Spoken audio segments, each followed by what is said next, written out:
3. Bonjour, chers apprenants à ONG Aide, service éducation, cours de mathématiques, niveau seconde. Bien, chers apprenants, nous avions fini nos programmes de mathématiques.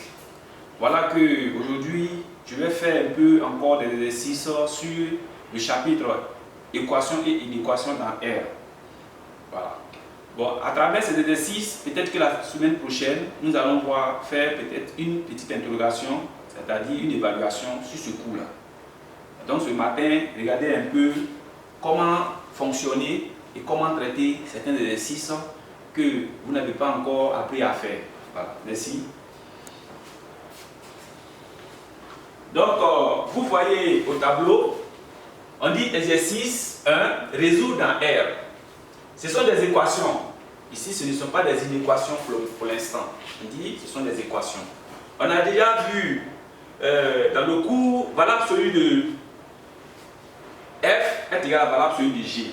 Je vous ai dit que dans ce cas, on a deux façons de faire. C'est-à-dire la valeur absolue de F, quand vous aviez valeur absolue de F, qui est égale à valeur absolue de G, lorsqu'on vous demande de résoudre une telle équation, cela équivaut à dire tout simplement que f de x est égal à g de x, ou tout simplement f de x est égal à moins g de x. C'est cette propriété-là que je vous ai donnée. Donc nous allons nous servir de cette propriété pour résoudre ces équations-là. Donc résolution.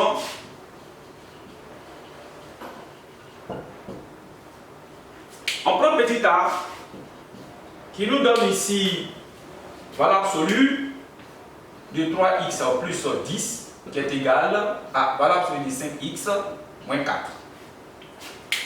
On va appliquer cette propriété pour pouvoir résoudre cette équation en valeur absolue. Donc je vous ai dit, cela équivaut à 3x plus 10 qui est égal à 5x moins 4 ou 3x plus 10 est égal à moins, entre parenthèses, parce que cette valeur est un peu grande. Donc, on doit mettre entre parenthèses 5x moins 4. On ferme la parenthèse. Maintenant, qu'est-ce que nous allons faire? Nous allons résoudre celle-là, cette équation et cette équation. Donc, je fais, vous me suivez bien, je vais regrouper les x. Il y a une égalité entre les équations. Donc, je prends 3x. Je fais revenir le 5x qui est ici, de ce côté. Donc, en se déplaçant, il est de signe positif, il devient négatif. Donc, ça nous donne moins 5x. Le moins 4 aussi se déplace, il devient plus 4. Et le 10 est déjà dans son camp, ça nous donne plus 10. Ici, il n'y aura rien, ça fait 0. Donc, je vais réduire. J'ai 3x moins 5x, cela vous donne moins 2x. Pourquoi? Parce que ici, les deux nombres sont des signes contraires. Lui, il est positif, lui, il est négatif. Mais on constate que 5 est plus grand que 3 et c'est lui qui porte le signe moins. Donc, raison pour laquelle vous voyez que dans le résultat qu'on fait la soustraction, on garde toujours le signe du nombre du plus grand.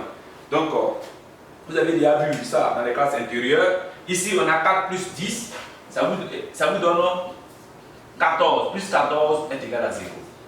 Maintenant, je vais résoudre. Je prends, c'est l'inconnu que je cherche. Avec moins, ici, 2x, tout simplement est égal à moins 14, parce que le moins passe de l'autre côté. C'est ce que vous voyez.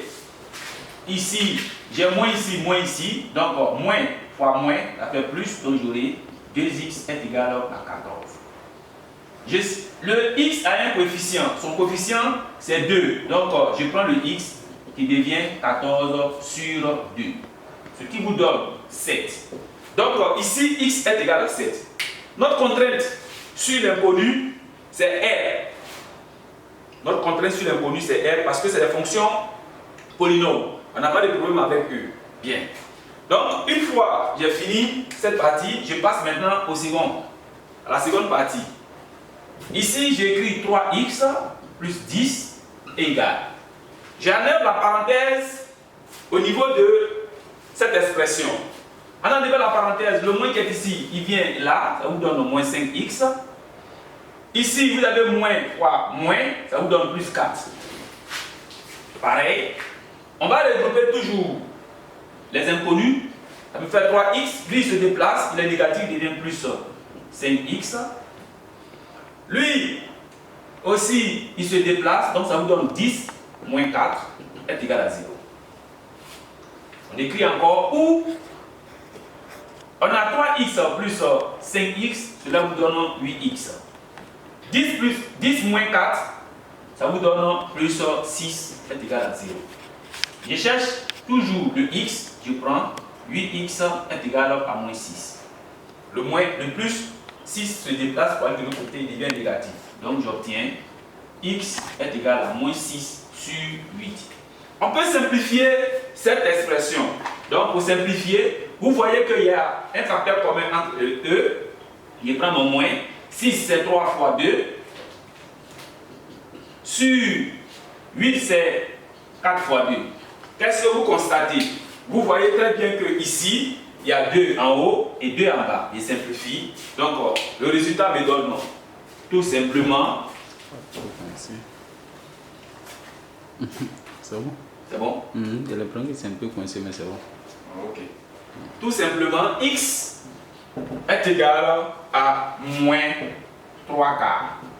Donc, nous avions trouvé x qui est égal à 7 et x qui est égal à moins 3 quarts. Qu'est-ce que nous allons faire, chers élèves? Ici, nous allons essayer maintenant de donner des solutions. Mais notre contrainte sur l'inconnu, on a dit c'est R.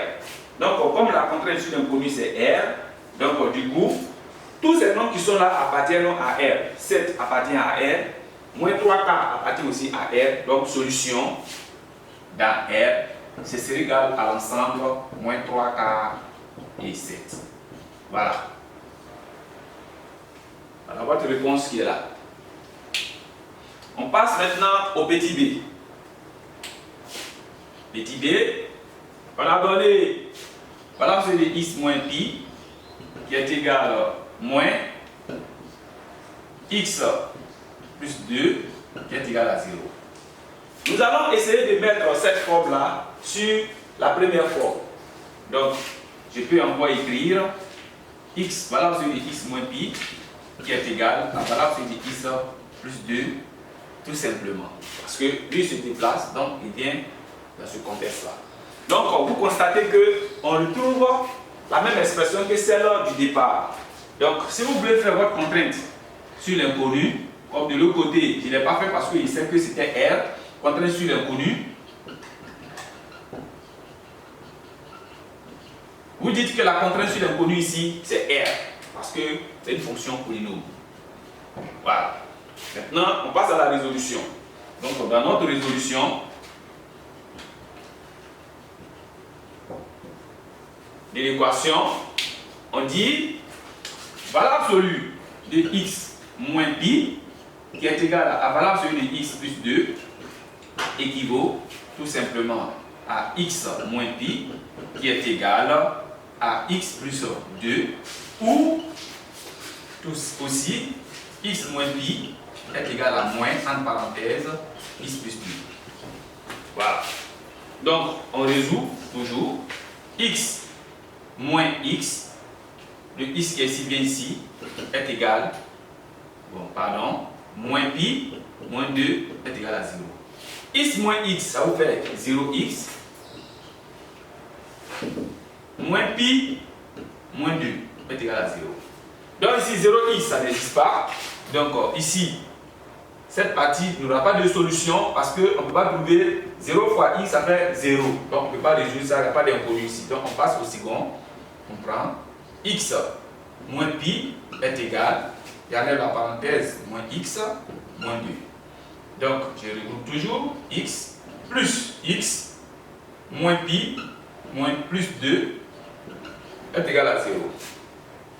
Ici les positifs se déplacent, c'est pourquoi vous avez eu ça. Donc on aura 2x moins pi plus 2 est égal à 0. Donc, on aura 2x est égal. lui il passe de l'autre côté, lui aussi passe de l'autre côté, donc vous avez plus pi moins 2. Donc x est égal à pi moins 2 de tout sur 2.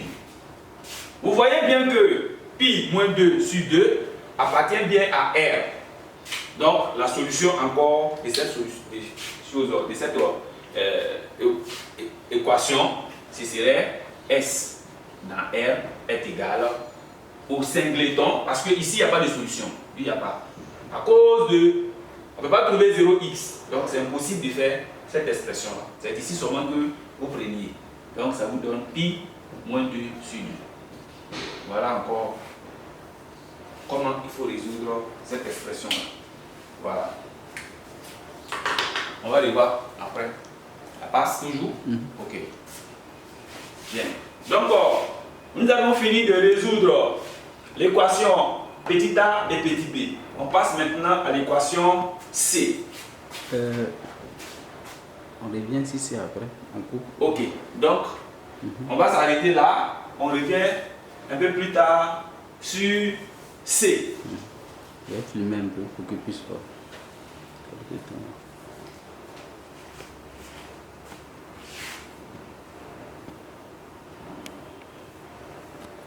Puisse copier quoi.